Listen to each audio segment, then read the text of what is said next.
At the end of part one, I'll left y'all with a question. How did the most powerful military industrial nation on earth get itself into a position where we're actually worried about running out of missiles? Was it bad planning? Or was it accidental? Or was it done on purpose? Because maybe we're looking at this whole thing backwards. Maybe the question ain't why we can't build enough of the old weapons. Maybe the question should be, why would we want to? Think about what we talked about in part one.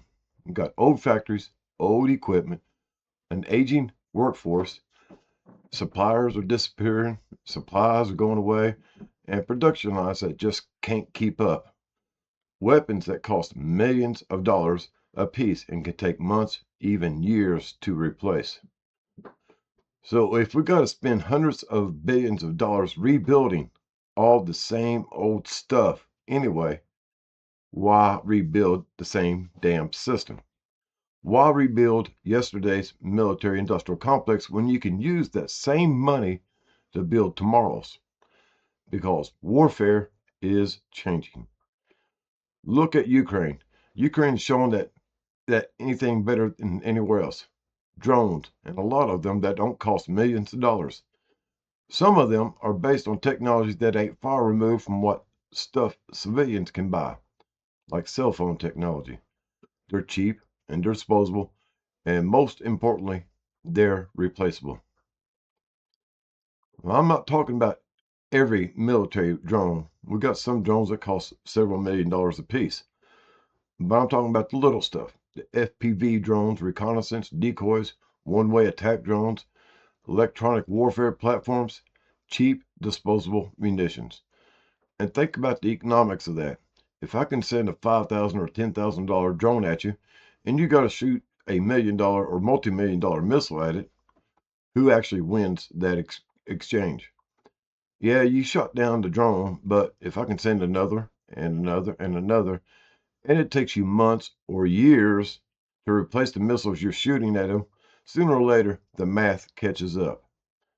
So maybe the answer ain't building more expensive missiles. Maybe part of that answer is making the other guy's weapons just as expensive to defend against as yours are. Cheap against cheap, disposable against disposable.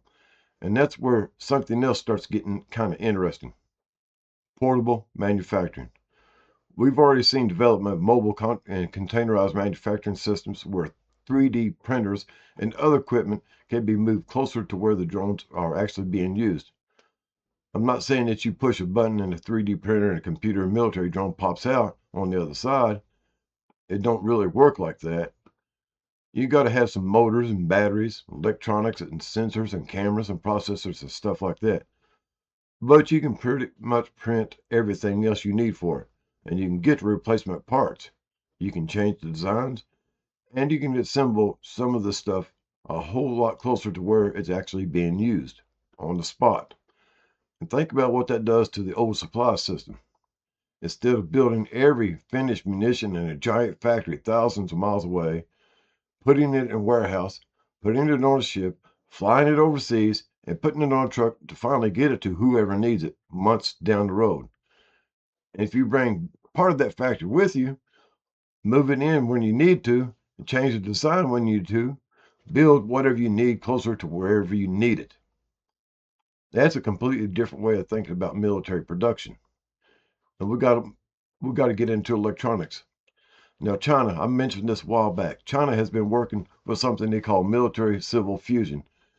And the basic idea is everything that's available at the consumer level can be used or scalable, upscaled, and scalable up to be used in military, even space.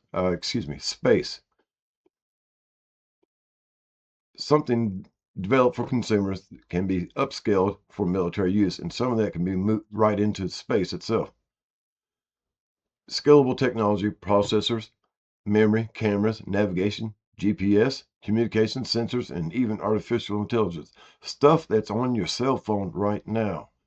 You can take that technology already being manufactured by the millions, adapt it where it needs to be adapted, harden it where it needs to be hardened, and only specialize in the actual parts that you really need for the mission. Now we're talking about something that can potentially be produced faster, changed faster, and replaced faster.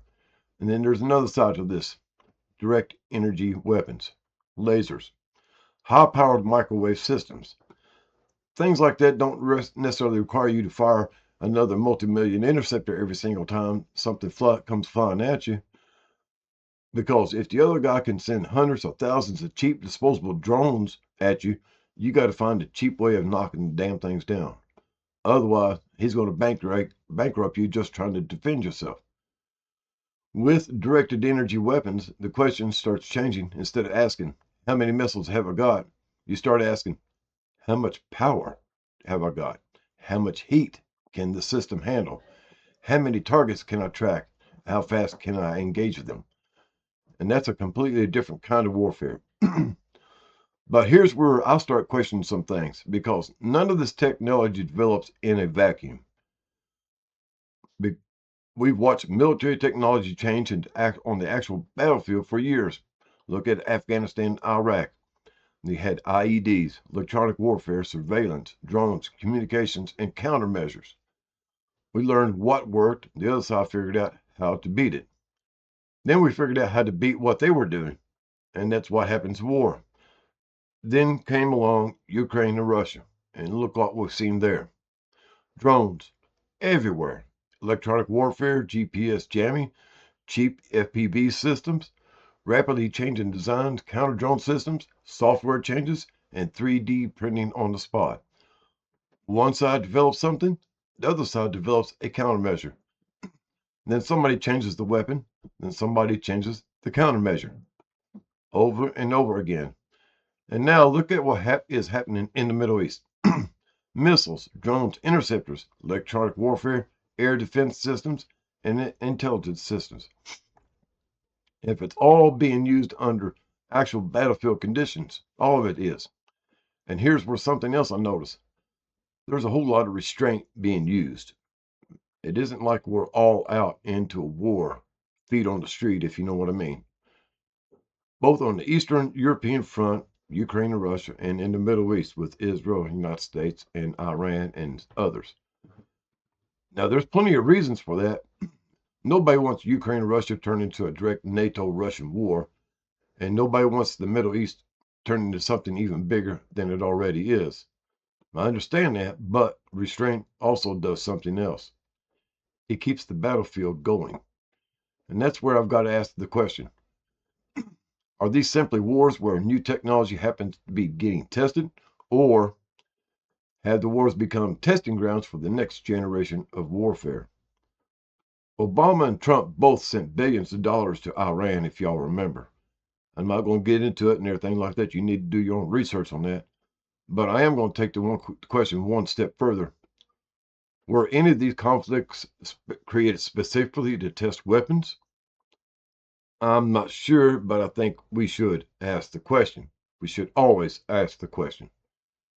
And maybe that's even not the right question. Maybe these wars didn't start because somebody wanted a testing ground, but who knows? Maybe somebody simply realized we've got one going on, so let's go ahead and do that. But you know how it goes. Think about it, though. You can test a drone in the desert, a laser on a range, or electronic warfare in a laboratory, but there's one thing you can't completely replace: somebody on the other side who's trying to kill you. They're jamming you, they're spoofing you, they're shooting at you, they're studying you. And every time you change something, they're trying to figure out how to beat the new version. And that's one hell of a research and development environment. So then I got to ask another question. If these restrained conflicts are producing valuable military technology and information, does anybody have an incentive to keep them going? Again, I don't know. You be your own judge on this. But I can see where it points to, and I think it's worth asking, because whatever the motivation behind these wars actually is, somebody is learning one hell of a lot from them. We're learning about cheap disposable munitions. We're learning about drones and portable manufacturing. We're learning about electronic war and scalable technology. We're learning about direct energy and automated systems. And now we're also learning about artificial intelligence. And that's where we run into another problem, though, because all this new stuff needs something: energy, electricity, and a whole lot of it. It needs computing power, even it needs communication, it needs sensors, it needs data. And eventually, you're talking about thousands or maybe 10,000 of systems operating at the same time. Somebody's got to make sense of that information. Something got to help coordinate it. Something's got to decide whether it's a threat, what it ain't, what gets watched, and what gets dealt with. And all that brings us to artificial intelligence. So maybe the question ain't just what are we replacing old safe systems with? Maybe the bigger question is what are we building to control all this new stuff? Because just take one look around, we might already be building it. And that's where we go into part 3. Later, taters.